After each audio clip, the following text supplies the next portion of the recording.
Hello everyone, and welcome to my General Hospital Today channel. A hasty wedding on Thanksgiving was never supposed to turn into chaos, heartbreak, or handcuffs, yet in Port Charles, even the most carefully laid plans tend to unravel in spectacular fashion, and Drew Kane's big day redo proves no exception.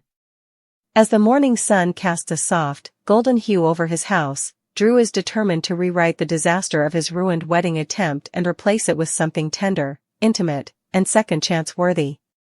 He moves with quiet optimism, straightening small details, adjusting a boutonniere he isn't sure he even needs, rehearsing in his mind the moment Willow Tate becomes his wife again. He tells her, that this time, everything will be perfect. But perfection rarely visits Port Charles freely, and signs of trouble flicker beneath the surface like storm clouds gathering far from shore. Willow herself is the first signal, standing near the staircase in a simple dress, smoothing her trembling hands against the soft fabric in a futile attempt to calm her nerves. Her face betrays her conflicted heart, while Drew glows with anticipation. She seems caught between obligation and dread. She manages a soft smile when he tells her, with unshakable confidence, "This is our wedding day, it's going to be perfect." His sincerity is unmistakable, even touching, but it doesn't erase the weight pressing on her chest, the indecision tightening her breath, the fear whispering at the back of her mind that she may be about to make the biggest mistake of her life. The wedding itself is modest, improvised, more symbolic than ceremonial, with Martin Gray bustling around Drew's living room to officiate. The makeshift aisle is merely a cleared path between furniture, a few candles, some hastily arranged flowers, and a warmth that Drew hopes will make up for the lack of grandeur. Willow knows none of this truly matters, not the decor, not the haste, not even the officiant.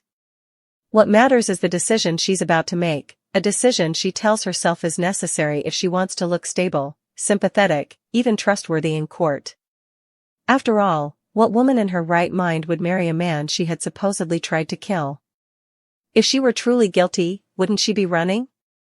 Wouldn't she have finished the job instead of agreeing to stand beside him again as his wife? These are the arguments she clings to, the logic she uses to silence the louder, messier sentiments spiraling inside her. Nina Reeves, her mother, watches her daughter carefully, reading her too easily, recognizing the fear underneath the fragile smile. Nina had promised Willow support, no matter her choice, yet as the moments tick down toward the ceremony, she cannot ignore the doubt radiating from her daughter's stiff posture and downcast eyes. She edges closer, her voice low and urgent, and says the words that could unravel everything, "We can walk out of here right now." Nina's tone is protective, maternal, fierce, an invitation and a warning wrapped in one. She's offering Willow an escape hatch, a chance to stop pretending, to stop forcing herself into a narrative that may not be hers to uphold. But Willow shakes her head slightly, torn, yet determined to see it through.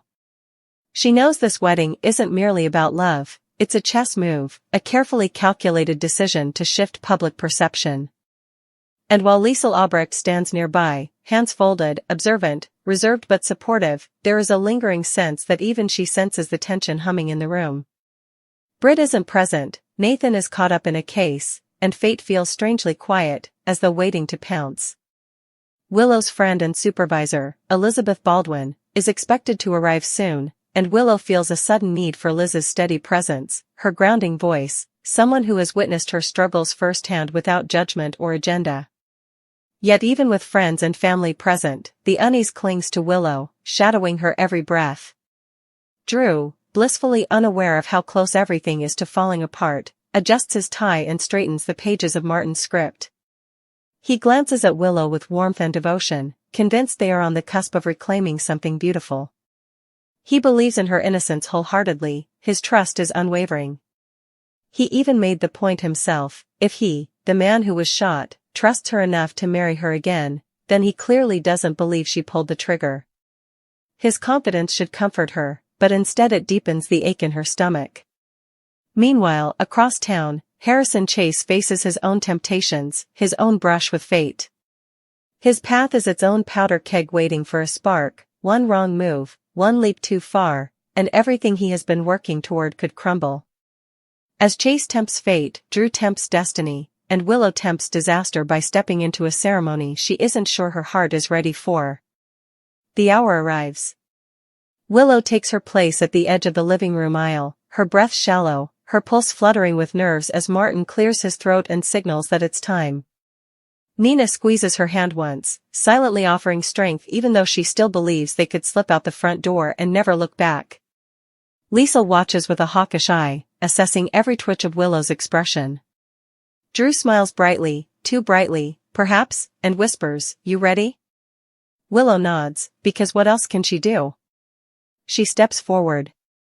The room feels heavy as she moves down the aisle, each step a negotiation between hope and fear. Drew beams at her as though she's walking toward him under cathedral lights rather than between a couch and a coffee table.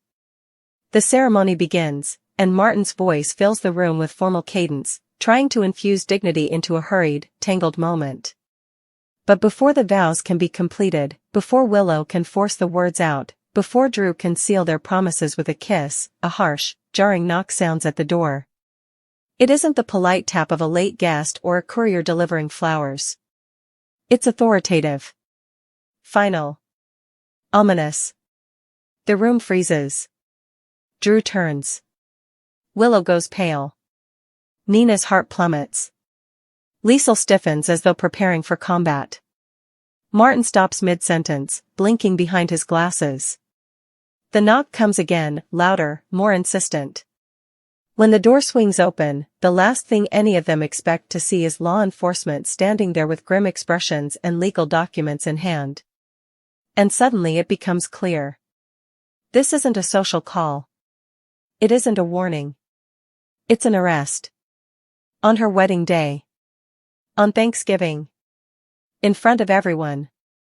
Willow's breath catches as she hears her name paired with words she never imagined would be spoken in this moment, words like suspect, custody, and attempted murder. Shock ripples through the room like lightning striking a calm lake. Drew steps forward instinctively, ready to argue, to defend her, to shield her from the humiliation. Nina starts shouting, first in disbelief, then in fury, while Liesl lashes into the officers verbally, questioning the timing, the legality, the sheer cruelty of it. But none of it stops the inevitable. They place handcuffs on Willow. Her dress looks suddenly fragile, her eyes lost and wide. Drew pleads, demands answers, tries to reason with the officers, but protocol marches on, unforgiving. Willow is escorted out the door before the ceremony even has a chance to finish, leaving stunned silence, and shattered expectations, behind her. Drew stands frozen, watching the woman he thought would be his wife hauled away on the very day he believed would heal them both. The living room aisle remains half-walked, the vows half-spoken, the future half-formed. Chase, somewhere else in Port Charles, continues to tempt fate, but Drew and Willow have already collided with theirs. What began as a hopeful Thanksgiving wedding has ended in heartbreak, scandal, and the kind of dramatic twist only Port Charles could deliver. And in the hours to come, nothing, not love, not trust, not even the best legal arguments, will be able to undo the fact that the bride's perfect day has ended in jail. Drew's wedding day redo has become a nightmare, and now all that's left is the fallout. The handcuffs felt impossibly heavy around Willow's wrists, not just physically but symbolically, a crushing weight that seemed to drag her heart and soul down with them. As the officers led her through the doorway and onto the cold, gray steps of Drew's home, the world outside the living room faded into a blur of confusion, disbelief, and muted screams from those left behind. Drew's outstretched arms seemed futile, his eyes wide in helpless rage, his voice breaking as he called after her, "Willow! Wait! You can't do this! Stop!" But the law moves faster than love, faster than reason, and the officers didn't hesitate. They ignored the imploring hands, the tears streaming from Nina's face, the stunned gasps from Elizabeth Baldwin, who had just arrived, witnessing a scene that could easily have been torn from a daytime soap set decades in the making. Inside, the living room now felt hollow, like a shell of the celebration that never fully materialized. The aisle was littered with wilted petals, a bouquet now knocked askew on the coffee table. Drew ran his fingers over the edge of a candle holder, gripping it as though it could somehow anchor him to sanity. His heart pounded with confusion, disbelief, and rage. Why now? Why today? Every instinct screamed that there had to be some mistake. The moment was supposed to be theirs, a chance to repair a broken past, to finally unite after all the chaos, trauma, and betrayal that had plagued their lives. And yet here they were, staring into the abyss of legal entanglement, the bright warmth of Thanksgiving tainted by blue uniforms and the cold, harsh light of reality. Outside, Willow was placed in the back of a squad car. She refused to cry, refused to beg, but her knees threatened to buckle under the combined weight of shame, fear, and regret. The officers spoke little, their professionalism a sharp contrast to the storm raging in her chest. She glanced back once, catching a fleeting, almost imperceptible gesture from Drew, a mixture of panic and anger, perhaps even love, and then turned forward, her mind racing faster than her heartbeat. What would happen next? Who would believe her side of the story? And more importantly, could she ever step foot in Drew's presence again without this incident staining every memory, every hope, every fragile thread of trust? Meanwhile, Drew's own turmoil began to manifest as pure, combustible fury. He pounded the living room floor with his fists, muttering under his breath, unable to comprehend how the authorities could tear his life apart on a day meant for healing. Liesel Albrecht, ever the pragmatist despite her dramatic tendencies, leaned against the wall, arms crossed, evaluating the situation with a critical eye. "You need to calm down, Drew. Raging won't help Willow. Logic, strategy, planning, that's what's going to save her now."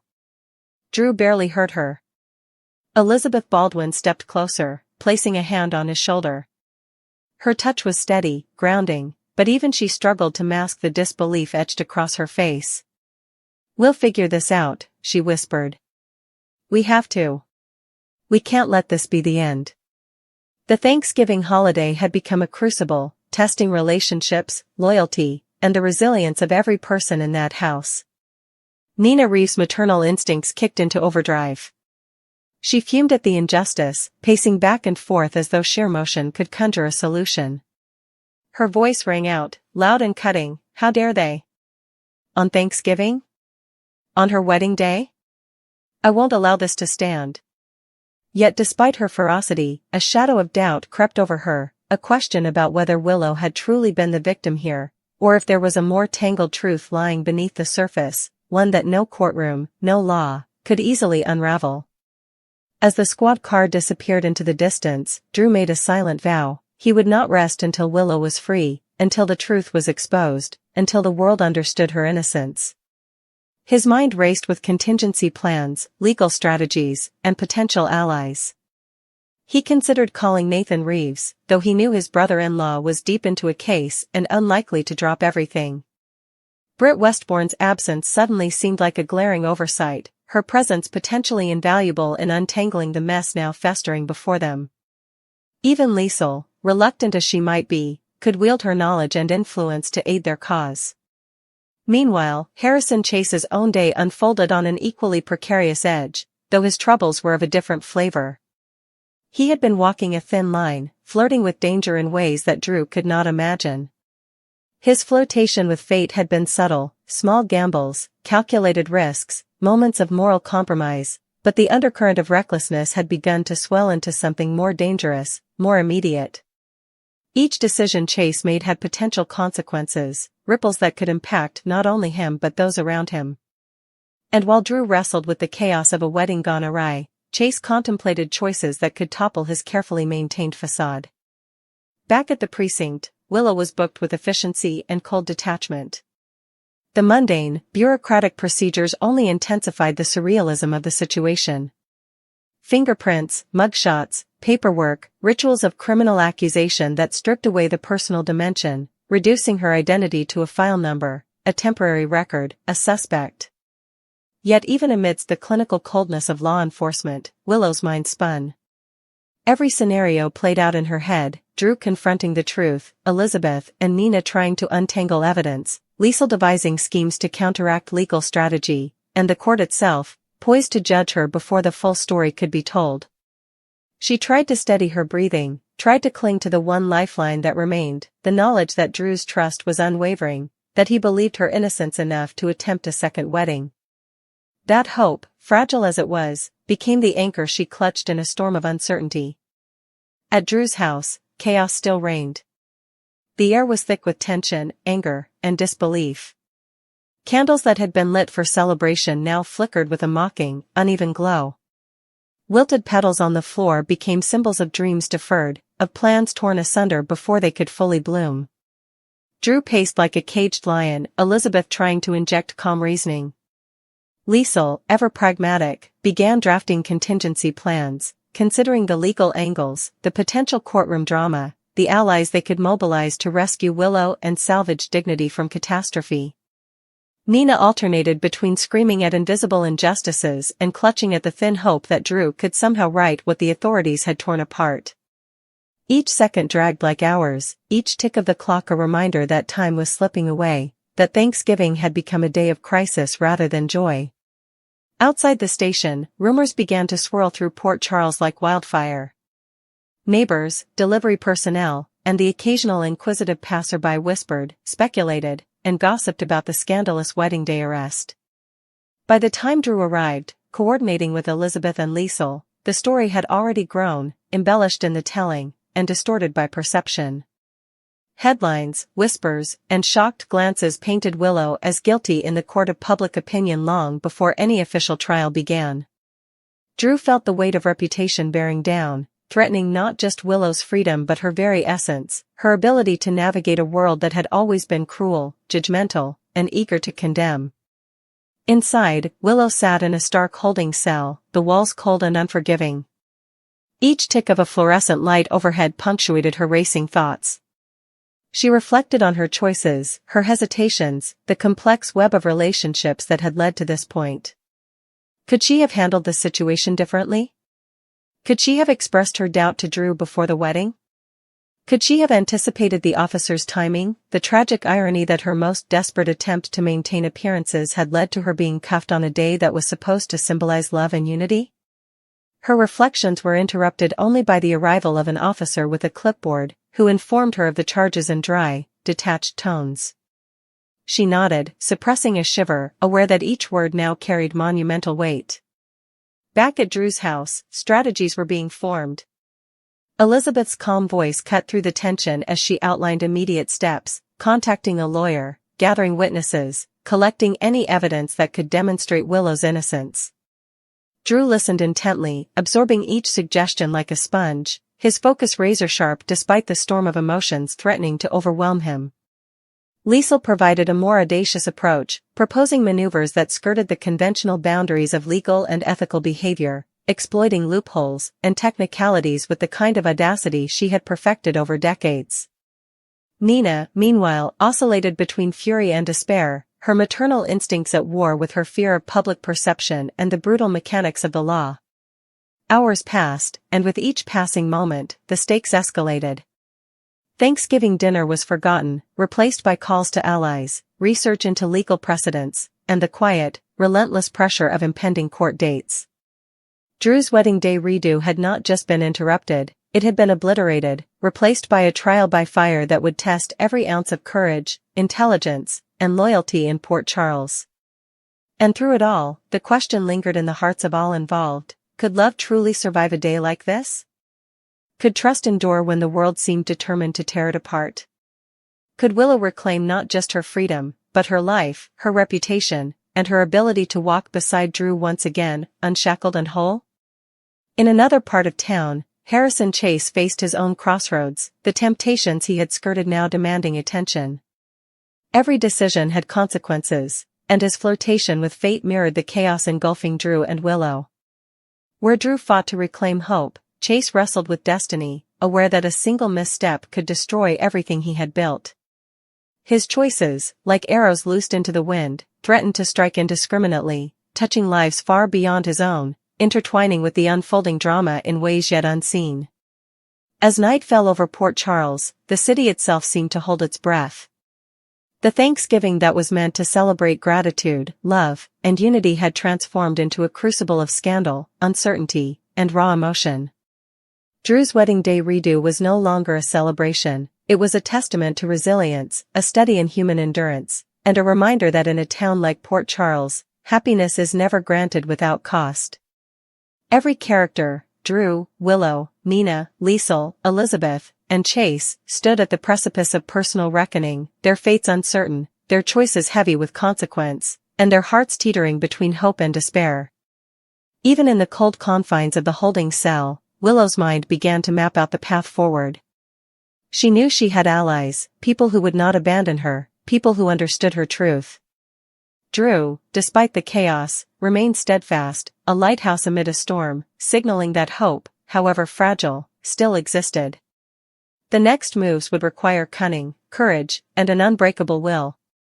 Legal battles, personal confrontations, and emotional reckonings loomed on the horizon, but Willow resolved silently that she would face them all. For love. For justice. For herself.